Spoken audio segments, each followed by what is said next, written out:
Hey guys ఎలా ఉన్నారు? Welcome back. Just ఇందాకే 'బేబీ గర్ల్' మూవీ చూసాను. ఇదొక ఎరోటిక్ డ్రామా మూవీ. అంటే ఫ్యామిలీతో అయితే అస్సలు చూడకూడదు గైస్. చాలా మసాలా ఉంటది. ఈ movie run time almost 2 hours ఉంటది. ప్రెజెంట్ ఇండియాలో అయితే స్ట్రీమ్ అవ్వట్లేదు. ఫారిన్ కంట్రీస్‌లో ప్రైమ్‌లో స్ట్రీమ్ అవుతుంది. ఇక మన ఇండియాలో ఎలా చూడాలంటే ఇంటర్నెట్‌లో కొంచెం కష్టపడితే ఈజీగా దొరికేస్తుంది. సో ఈ మూవీ ప్లాట్ అండ్ రివ్యూ చెప్పే ముందు మన ఛానల్‌కి కొత్తగా వచ్చుంటే మన రివ్యూస్ అండ్ రికమెండేషన్స్ మీకు నచ్చితే ప్లీజ్ సబ్స్క్రైబ్ చేసి కొంచెం సపోర్ట్ ఇవ్వండి భయ్య. చాలా మంది వీడియోస్ చూస్తున్నారు కానీ అస్సలు సబ్స్క్రైబ్ చేసుకోవట్లేదు. సో ప్లీజ్ నచ్చితే కొంచెం సబ్స్క్రైబ్ చేసుకోండి. సో సింపుల్‌గా ఈ మూవీ ప్లాట్ ఏంటంటే ఈ మూవీలో ఒక మిడిల్ ఏజ్డ్ వుమెన్ స్టోరీ చూపిస్తారు. తను ఒక పెద్ద కంపెనీలో వర్క్ చేస్తూ ఉంటుంది. కొన్ని రోజులకి తనకి ఒక యంగ్ అబ్బాయి పరిచయం అవుతాడు. అతను కూడా సేమ్ కంపెనీలో వర్క్ చేస్తూ ఉంటాడు. బట్ కొత్తగా జాయిన్ అయి ఉంటాడు. సో ఇక తెలిసిందే కదా, అన్ని ఎరోటిక్ మూవీస్ లాగే వాళ్ళిద్దరి మధ్య ఒక ఎఫ్ఐఆర్ స్టార్ట్ అవుతుంది. సో ఇప్పుడు నెక్స్ట్ ఏం జరిగింది అనేది బేసిక్‌గా ఈ మూవీ ప్లాట్. ఇక నాకెలా అనిపించిందంటే, ఇక ఎన్ని మూవీస్ అని సేమ్ ఇదే చూపిస్తారు మామ. నాకైతే బోర్ మింగింది. అసలు యంగ్ అబ్బాయిలకి ఇలాంటి ఆంటీలే దొరుకుతారా అన్నట్టు అన్ని మూవీస్‌లో సేమ్ ఒకటే రుద్దుడు. నాకైతే పెద్దగా ఏం ఎక్కలేదు మామ.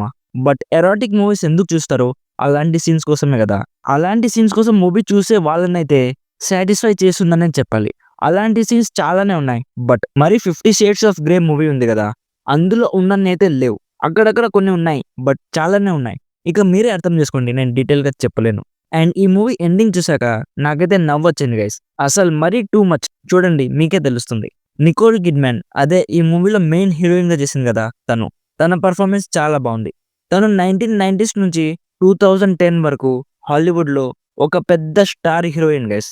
తనవి చాలా క్లాసిక్ మూవీస్ ఉన్నాయి. Like 'Rabbit Hole', 'Dog Willy', 'the Paper Boy'. ఈ మూవీస్ అన్నీ ఆ టైంలో క్లాసిక్ మూవీస్. ఇఫ్ మీరు తను ఎరోటిక్ మూవీస్‌లో ఎలా చేస్తుందో చూడాలనుకుంటే అప్పుడు ఈ మూవీని ఒక్కసారి ట్రై చేయొచ్చు. అది తప్ప ఈ మూవీలో కొత్తగా ఏం లేదు మామ. ప్రొడక్షన్ క్వాలిటీస్ అన్నీ యాజ్ యూజువల్‌గా చాలా బాగున్నాయి. మ్యూజిక్ కూడా బాగుంది. సో ఓవరాల్‌గా నా సైడ్ నుంచి రికమెండెడ్ 50% జస్ట్ ఫర్ కరూ బ్యాచ్.